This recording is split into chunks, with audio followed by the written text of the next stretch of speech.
할렐루야. 복되고 귀한 처소에 오신 여러분들 환영합니다. 오랜만에 또 뵙는 얼굴도 있고요. 여러분 모두 반갑습니다. 하나님은 여러분 사랑하십니다. 그 마음을 마음에 받으시고 앞뒤 좌우가 서로 인사하겠습니다. 잘 오셨습니다. 축복합니다. 말씀의 은혜 받기를 원합니다.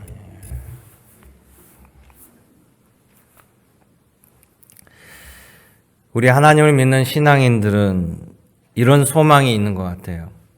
하나님의 기적이 나타났을 때 내 눈으로 알 수 있게 보고자 하는 그런 마음을 갖고 있습니다. 기적을 보면서 이것은 하나님이 하신 일이야, 이렇게 분명히 알 수 있는 것은 큰 축복이죠. 그런데 하나님께서 그 순간 내 눈앞에 나타나셔서 이건 내가 했어, 이렇게 음성으로 들려주시지 않는다는 것입니다. 그러니까 대개는 반신반의하죠. 주변 사람들이 오히려 이 일은 하나님께서 당신에게 베푸신 일이야, 이렇게 말해줘도 본인은 그래요? 잘 모르겠는데요. 이런 경우가 더 많습니다. 그러다가 시간이 지나고 자신의 삶을 되돌아볼 때 어렴풋이 그때 하나님께서 나에게 그렇게 하셨구나, 그 일은 하나님만이 하실 수 있는 일이야, 이렇게 스스로 고백할 때가 있다라는 것이에요. 그나마 나중에라도 알게 되는 것이 큰 다행이지요. 그러니까 나에게 일어나는 사건을 보고 하나님이 하신 일이야 라고 깨닫는 믿음이 있거나 그 사건을 해석해서 하나님이 주시는 말씀으로 알 수 있는 신앙의 지혜가 있어야 된다는 겁니다. 성경에 의하면 하나님께서 우리들에게 신앙의 여러 은사를 주십니다. 물론 태어날 때 각자에게 주신 달란트, 은사가 있지만 또 신앙 가운데 하나님께서 주시는 은사가 있어요. 고린도전서 14장을 보면 여러 신앙의 은사가 나오는데요. 그 중에 하나 예를 들면 방언에 대해서 이렇게 얘기합니다. 너희가 다 방언을 말하기를 원하나 만일 방언을 말하는 자가 통역하여서 교회의 덕을 세우지 아니하면 예언하는 자마다 못하느라, 이렇게 얘기해요. 방언은 일반적으로 알아들을 수 없습니다. 내 영이 기도하는 거예요. 성경은 뭐라고 하냐면 방언은 믿지 않는 자들을 위한 표적이고 예언은 믿는 자들에게 주는 말씀이다, 이렇게 얘기해요. 그런데 이 방언을 하는 자가 무슨 말인지 알지 못하면 안 되니까 방언을 하되 그 방언이 무슨 뜻인지 통역할 수 있도록 간구하라. 만일 통역하는 자가 없으면 교회에서 잠잠하고 이 방언을 자기와 하나님께만 말하는 내용의 기도로 할 것이다. 이것이 사도 바울이 권면의 말씀이에요. 느부갓네살 바벨론 왕이요, 2번이나 기이한 꿈을 꿉니다. 그런데 그 꿈을 해석할 수 없어요. 여러분 오늘 아침에 꾸었던 꿈을 기억하십니까? 어떤 사람 꿈에 정말 꿈이 너무 좋았어요. 근데 순간 깨버린 거야. 아니 다시 꿈으로 돌아가고 싶어. 다시 잠을 잤더니 그 꿈이 이어지지 않아요. 누군가 꿈을 꿨는데 뭔가 뒤숭숭해. 내용은 알지 못해요. 사람이 꿈을 만드는 것이 아닙니다. 일방적으로 꾸어지는 거예요. 이 바벨론 느부갓네살 왕은요, 자신이 모든 것을 할 수 있는 위치지만 꿈 앞에서는 무기력한 거예요. 그런데 이 바벨론 왕에게 준 꿈은 예지몽입니다. 미래에 일어날 수 있는 일을 꿈으로 환상으로 주신 거예요. 그러니까 아무리 권세가 있고 권력이 있는 바벨론 왕이라고 할지라도 피할 능력이 없어요. 결국은 꿈을 주신 하나님 앞에 엎드려야 되고 하나님이 도와주셔야만 해결할 수 있다는 거예요. 느부갓네살 왕은 바벨론 제국의 여러 지혜자들을 부릅니다. 근데 아무도 해석을 못해요. 그래서 4장 9절에 보면 바벨론 왕은 다니엘을 불러요. 다니엘만이 해석할 수 있어요. 다니엘만이 그 키를 가지고 있다라는 거예요. 그리고 4장 9절에 보면 거기에 다니엘을 보고 박사장 벤드사사라, 벤드사살이 다니엘이라는 말이거든요. 그러니까 그 전에 모든 지혜자의 어른으로 이 다니엘을 임명했잖아요. 그래서 박사장이라고 부릅니다. 뭐라고 바벨론 왕이 얘기하냐면 너의 안에는 거룩한 신들의 영이 있은즉 어떤 은밀한 것이라도 너에게는 어려울 것이 없는 줄 내가 아노니 내 꿈에 본 환상의 해석을 내게 말해달라. 이렇게 이야기하고 있다는 거예요. 드디어 바벨론 왕은 제대로 길을 찾은 거예요. 하나님이 주신 꿈이기 때문에 하나님만이 알려주실 수 있는데 이 느부갓네살 왕은 제대로 방법을 찾았기 때문에 희망이 보이고 해결을 볼 수 있는 겁니다. 다니엘이 가르쳐준 그 꿈, 그 말씀 그대로 실제 바벨론 왕에게 그 일이 현실로 벌어져요. 그리고 그 꿈대로 다 모든 걸 경험합니다. 그리고 나중에 바벨론 왕이 깨닫게 돼요. 자기가 가장 위대한 왕, 말 한마디로 모든 것을 할 수 있다라고 살아왔던 자기가 얼마나 교만했었는지 그 꿈의 일들을 다 실제 겪고 난 다음에 이 바벨론 왕은 그렇게 고백하는 거예요. 그것이 바로 4장 37절 마지막 절에 기록되어 있습니다. 37절 후반부에 이렇게 나와요. 그의 일은 다 진실하고 하나님의 일은 다 진실하고 그의 행하심은 의로우심으로 하나님의 행하심은 의로우심으로 교만하게 행하는 자를 그가 하나님이 능히 낮추심이라. 아멘. 바벨론 왕이 고백한 거예요. 큰 고난과 어려움을 겪고 난 다음에 깨닫는 것입니다. 낮아진 거죠. 이스라엘을 속국으로 만들었던 아람 나라가 있었어요. 그 아람 나라에게는 나아만 장군이 있었는데요. 이 나아만 장군 때문에 당시 아람 나라가 매우 강성해졌습니다. 그러니까 이 나아만 장군은 권세가 대단했어요. 그런데 하늘에 나는 새도 떨어뜨리는 이 권세자 나아만 장군이 불치병에 걸린 거예요. 바로 문둥병이었습니다. 부러울 것 없는 권세를 가졌는데 이 불치병에는 속수무책이에요. 아람 나라에는 고칠 자가 없습니다. 그런데 소문을 들어요. 저 속국인 이스라엘 나라에 가면 하나님의 사람이 있는데 하나님의 사람 엘리야 선지자에게 도움을 요청하면 그 선지자를 통해서 하나님의 도움을 받을 수 있다, 고침을 받을 수 있다, 이런 이야기를 듣게 됩니다. 나만 장군은 귀가 번쩍 뜨이는 소식인데 나만 장군은 이렇게 생각합니다.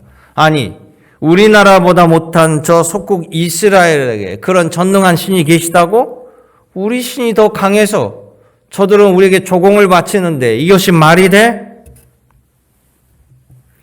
그런데 고칠 방법이 없어요. 고치려면 다른 방법이 없습니다.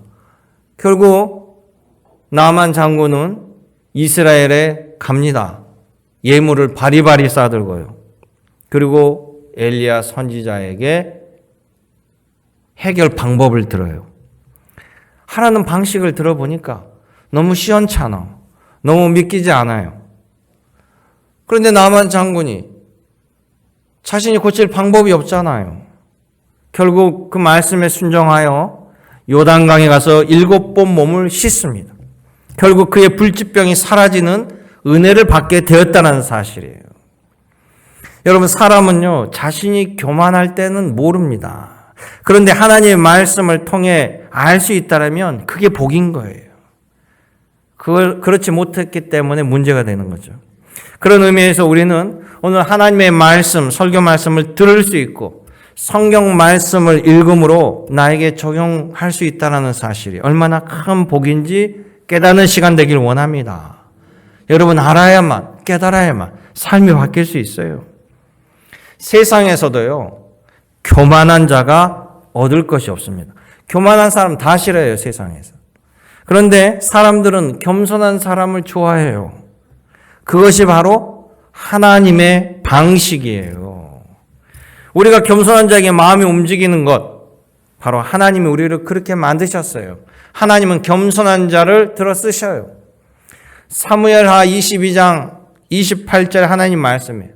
주께서는 곤고한 자를 구원하시고 고통하고 어렵고 낮아진 자를 구원하시되 교만한 자는 낮추신다. 하나님의 말씀이에요.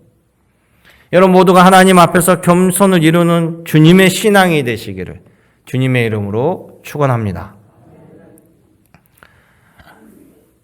두 번째는 하나님께서 이 바벨론 왕에게 준 꿈 그대로 직접 실행하셔요. 그래서 생명이 하나님께 있음, 세상 역사가 하나님께 있음, 권세가 하나님께 있음을 똑똑히 보여주시는 겁니다.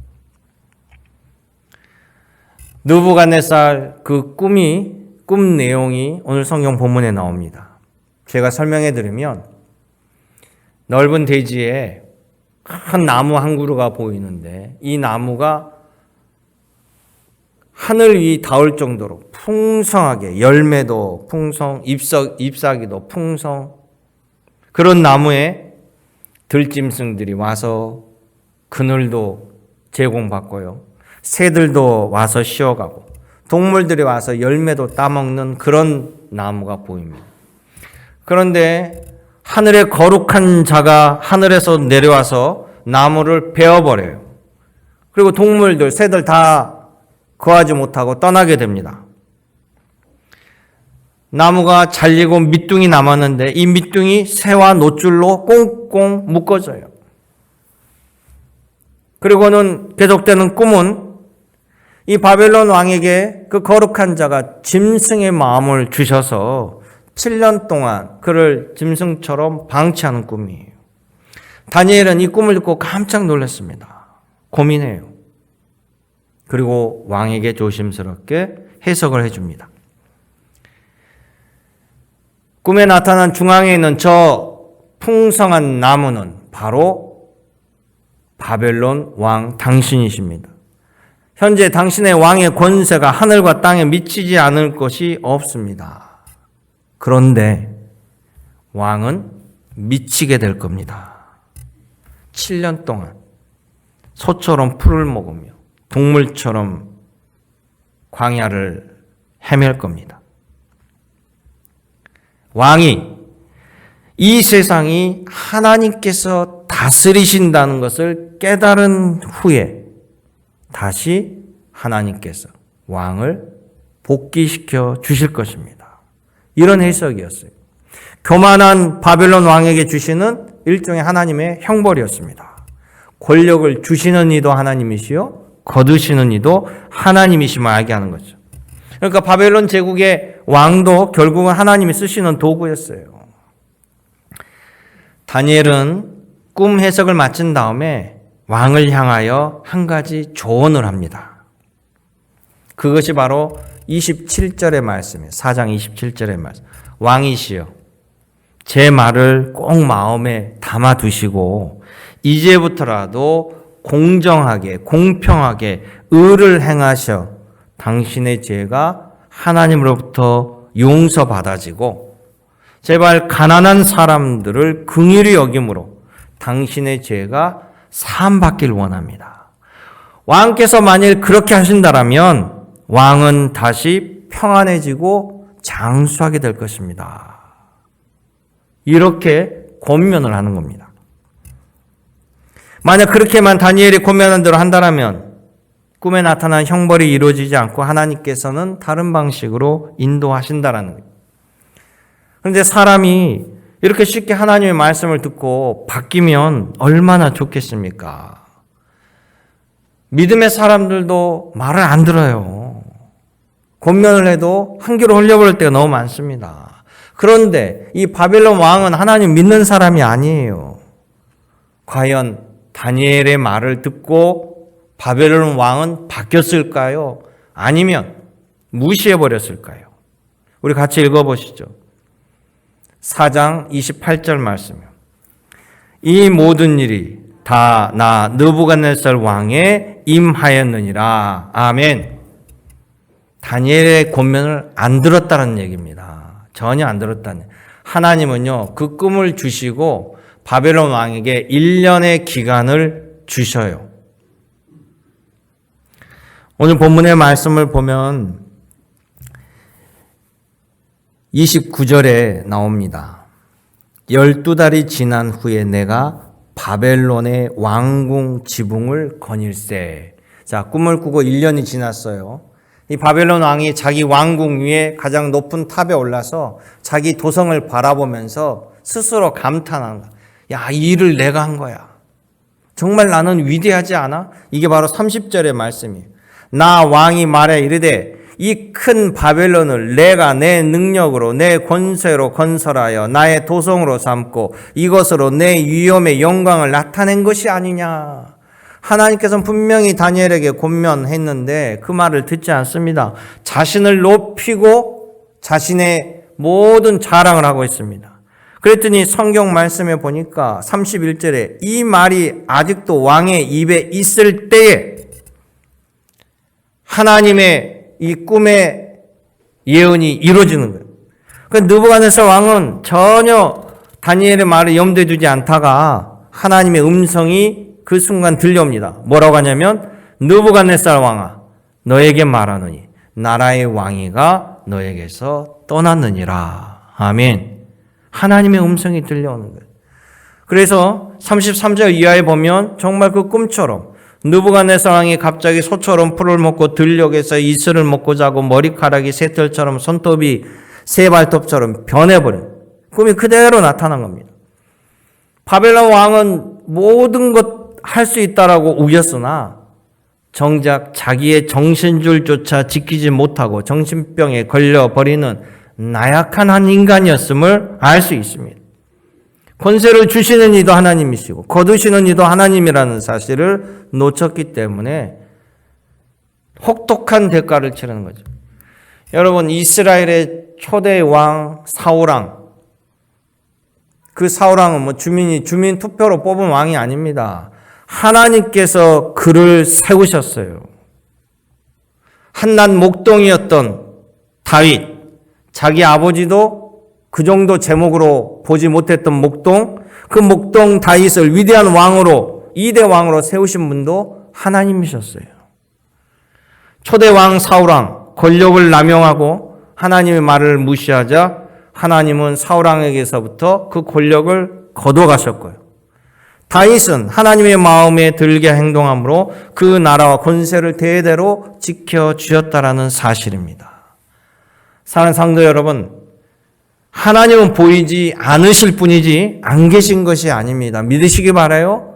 하나님은 실제 하십니다. 하나님은 오늘도 세상 역사를 인도해 가신다라는 거예요.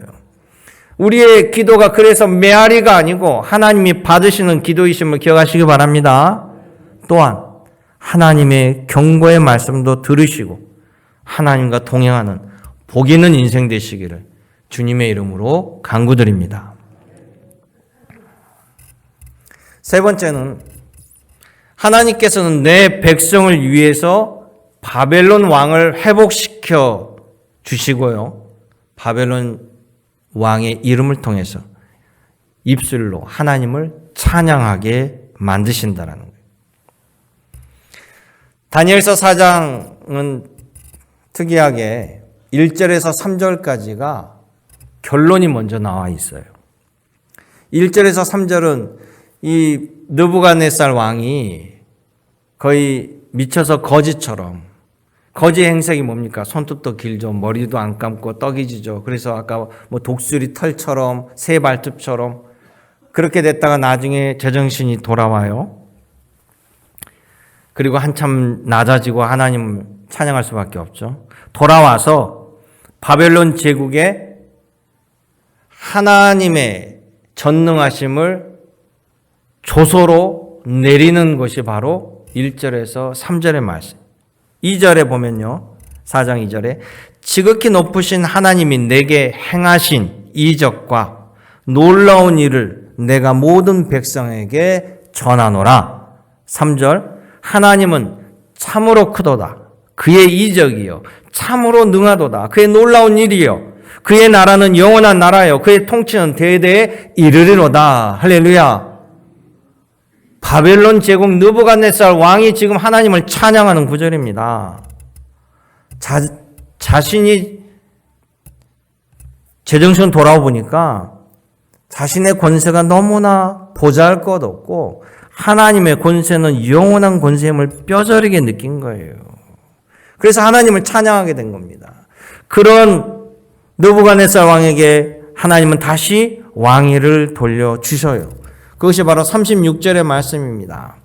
내 나라의 영광이 나에게 돌아왔고 내 위엄과 광명이 내게로 돌아왔고 또 나의 모사들과 관원들이 내게 돌아왔고 내가 내 나라에서 다시 세움을 받고 또 지극한 위세가 내게 더하였느니라. 할렐루야.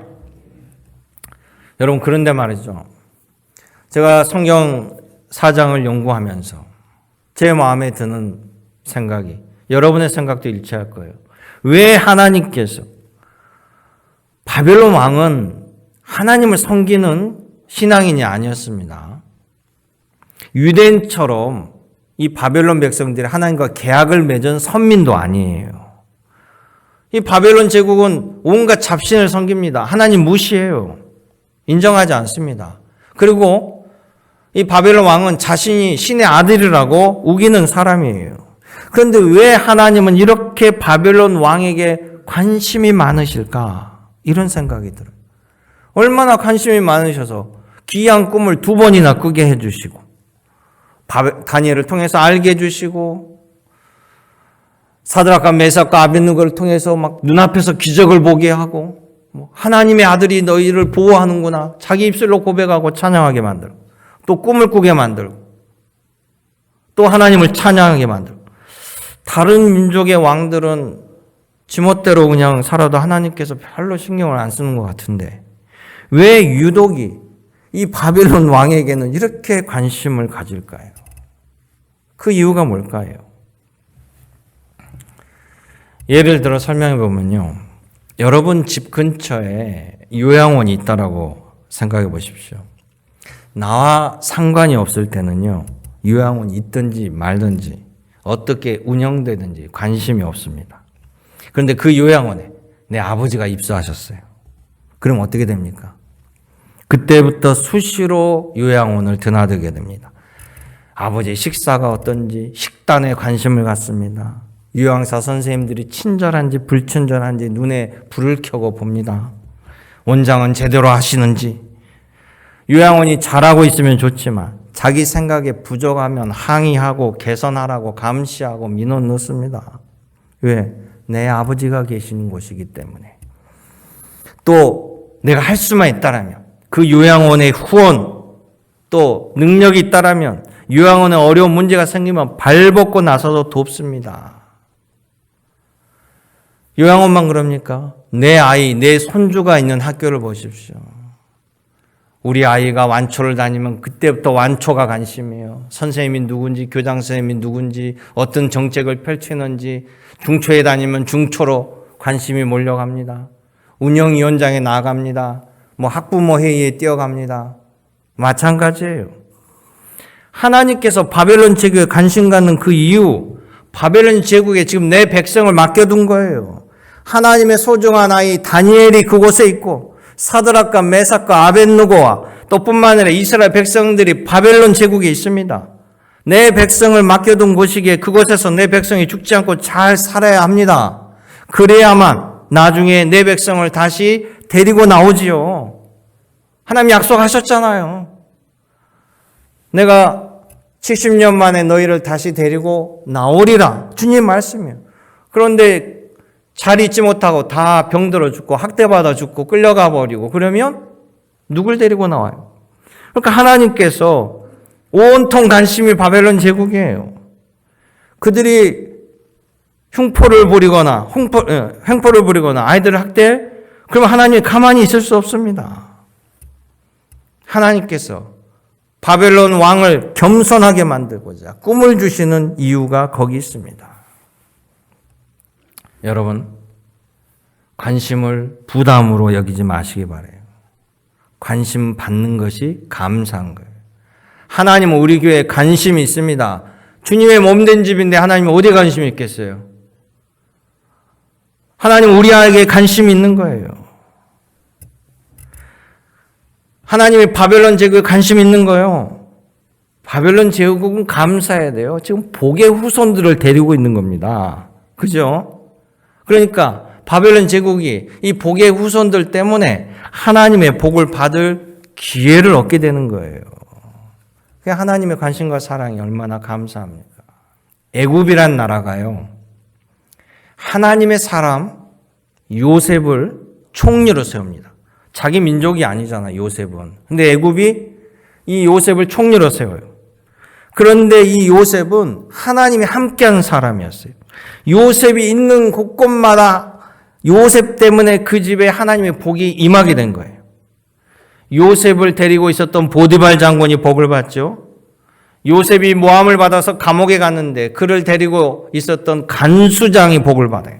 심지어는 애굽 나라 전체가 이 요셉 총리 때문에 무릎 꿇고 하나님께 기도하는 요셉 때문에 축복의 통로가 있기 때문에 가뭄이라는 극심한 상황 속에서 애굽 온 백성들이 건짐을 받는 하나님의 축복을 받게 된 거예요.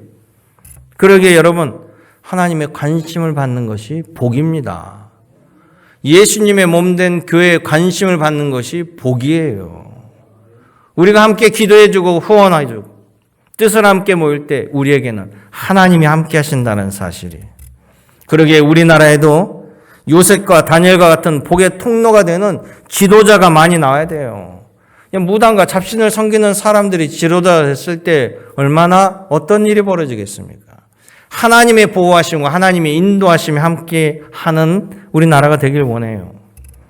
사랑하는 성도 여러분, 여러분 한 사람 한 사람 하나님의 관심을 받는 사람이라는 것을 기억하시기 바랍니다. 우리가 하나님께 관심을 받기 때문에요, 우리가 실족할 때 하나님께서 바로잡아 주시고 경고해 주시고 세워 주시고, 우리가 교만할 때 겸손하게 낮아 주셔서 다시금 복의 통로가 될 수 있도록 회복시켜 주시고 세워 주신다는 사실이에요. 여러분들은 하나님의 자녀입니다. 여러분들은 하나님이 지키시고 보호하는 주의 백성들입니다.